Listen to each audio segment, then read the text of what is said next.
සුබ දවසක්. අපි කවුරුත් කැමති උද්‍යානයකට ගිහිල්ලා විනෝද වෙන්න, සතුටු වෙන්න. හැබැයි ඒ හැම සතුටක්ම එක තප්පරයකින් වෙනස් වෙලා ස්වභාව ධර්මයෙන් ඒ හැම දෙයක්ම ගිලගත්තොත් මොකද වෙන්නේ? ඉතින් මෙන්න මේ වගේ ලෝකයේ මිනිස්සු මිලියන ගණක් ඇවිල්ලා හැබැයි අද වෙද්දී ජන ශූන්‍ය වුණ මිනිස්සු නැති වුණු ලෝකයේ ගොඩක් ප්‍රසිද්ධ උද්‍යාන ඇති තරම් තියෙනවා. ඉතින් මේවා මොනවද සහ මේවාටයි මෙහෙම උනේ කියලා අද මේ වීඩියෝ එකෙන් මම කතා කරන්න සූදානම්. ඉතින් අද වෙනස්ම මාතෘකාවක් කතා කරන්නේ. ඒ නිසා ඉවර වෙනකම් බැලුවොත් ඔයාටත් දැනගන්න හැකි මේ වගේ සුප්‍රසිද්ධ ස්ථාන අද මේ වගේ වෙලා තියෙන්නේ ඇයි කියලා. ඉතින් තවත් කතා ඕනේ නැහැ. අපි යමු වීඩියෝ එකට.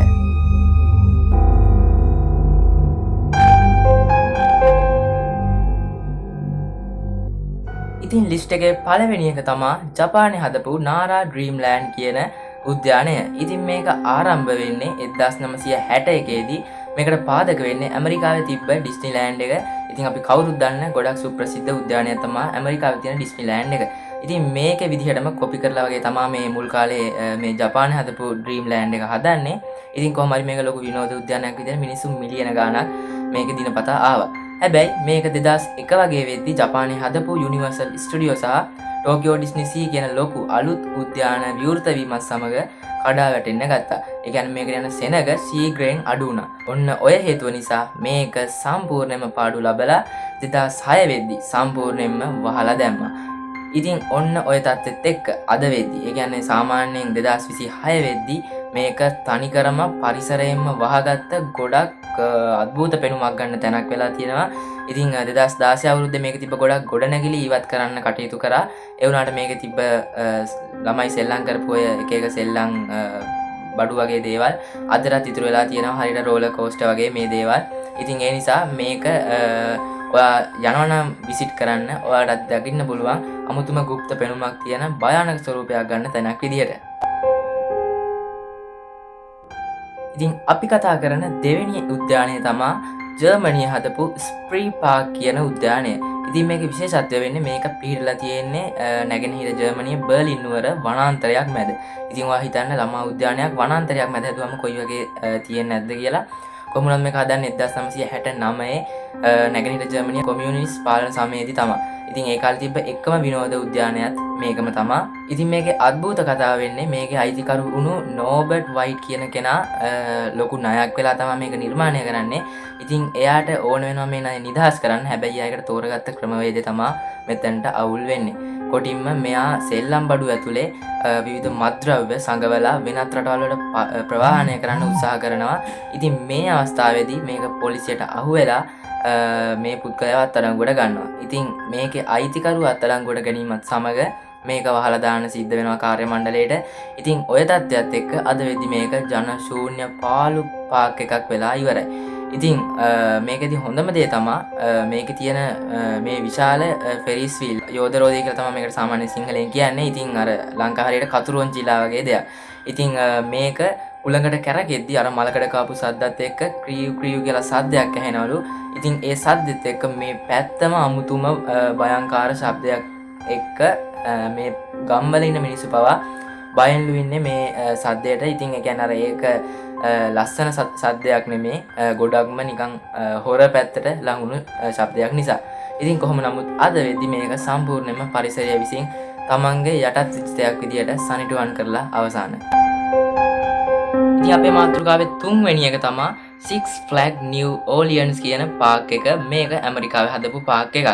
ඉතින් මේකට ඛේදවාචකයක් වෙන 2005 අගෝස්තු මාසේ වගේ ඇමරිකාවට ආපු කැට්රිනා කියන ටෝනඩෝ එක එහෙම නැත්නම් සුලිකුණාටුව. ඉතින් මේ හින්දා ලොකු වර්ෂාවක් ඇදහැලිලා උද්‍යානයෙන් සාමාන්‍යයෙන් අඩි 4-5ක් වගේ වතුරෙන් යට වෙලා තියෙනවා. ඉතින් ඒ වගේම මේක වෙරළාශ්‍රිත තැනක් නිසා මුහුදු වතුරත් ඇවිල්ලා මේක යට වෙලා මේකේ තිබ්බ යකඩ පාලම් සෙල්ලම් බඩු ඔය වගේ හැම දෙයක්ම දිරලා විනාශ වෙලා තියෙනවා. ඉතින් මේත් එක්ක යාලා තීරණය කළා තියෙනවා මේක නඩත්තු කරන්න යන වියදමට වඩා අලුතෙන් හදන එක සාර්ථකයි කියලා මේ තැන සම්පූර්ණයෙන් අත්හරිනවා. ඉතින් අද වෙද්දි මේ උද්‍යානයේ කිඹුල්ලු සහ සර්පයෝ ජීවත් වෙනවා. කොටින්ම මේක මිනිස්සුන්ට යන්නත් බැරි තත්යකටපත් වෙලා තියෙනවා.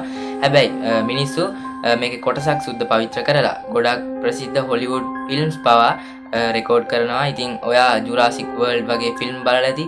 ඉතින් මේ ජුරාසික් වර්ල්ඩ් ෆිල්ම් වල පවා සමහර පාළු පරිසරය පෙන්වද්දි මේ උද්‍යානය තමා යොදාගෙන තියෙන රූගත කිරීම වලට. අද ඉතින් මේක එච්චරයි යූස් වෙන්නේ මිනිස්සුන්ගේ වැඩක් කියලා.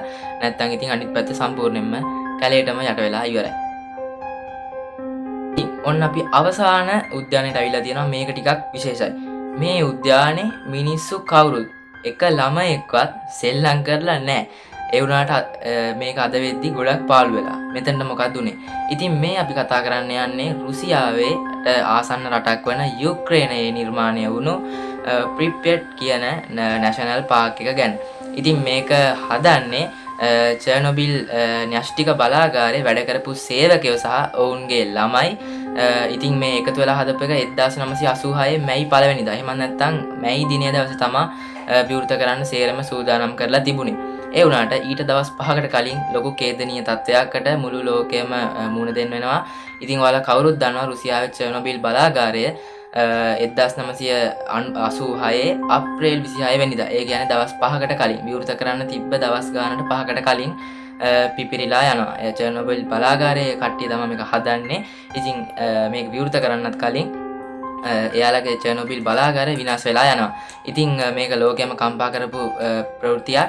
ඉතින් ඒ නිසා ඒ නගරේ හිටපු වැසියන්ව පැය කීපයකින් ඉවත් කරන්න නගරයේ පාලනය කටයුතු සූදානම් කරනවට අක් ගාලා. ඉතින් මේත් එක්ක මේ උද්‍යානය හැදුවට සෙල්ලම් කරන්නවත් බැරි වෙනවා. ඒ කියන්නේ මේ උද්‍යානය ඕපන් කරන්නත් කලින්ම ඒ නගරේ වුණ විනාශය නිසා ඔයාලා දන්නවා න්‍යෂ්ටික අනතුරක් වුණාම මේ පැත්තේ ඉන්න බෑ විකිරණ වලට අහු වෙනවා. ඉතින් ඒ නිසා ඒ හදපු එක ඒ විදිහට මත ඇරලා දාලා අද වෙද්දි තනිකර පාළු ගතියක් තියෙන්නේ.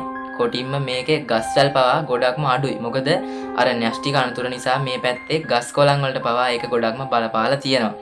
ඉතින් මේකේ තියෙන්නේ අමුතුම කහපාට වෙච්ච මලානික පරිසරයක්. කොහොම වුණත් අද වෙද්දි මම මේ කතා කරපු ස්ථාන හතරම ජන ශූන්‍යයි. ඉතින් ඔයත් කවදා හරි මේවා විසිට් කරන්න යනවා නම් ඔයාලටත් බලා ගන්න පුළුවන්. යම් මට්ටමකට මේවා බලන්න අවසර දෙනවා. ඒ වුණාට ඉතින් මේවා සම්පූර්ණ ස්වභාව ධර්මයට යටත් වුණු ස්ථාන විදියට තමයි දැන් පිළිගන්නේ. ඉතින් අද කතා කරේ ලෝකෙ ගොඩක් මිනිස්සු ඇවිල්ලා අද වෙද්දි ජන ශූන්‍ය වුණු ලෝකෙ භයංකාර පෙනුමක් තියෙන අමුතුම ස්ථාන හතරක්. එහෙම නැත්නම් උද්‍යාන හතරක් ගැන.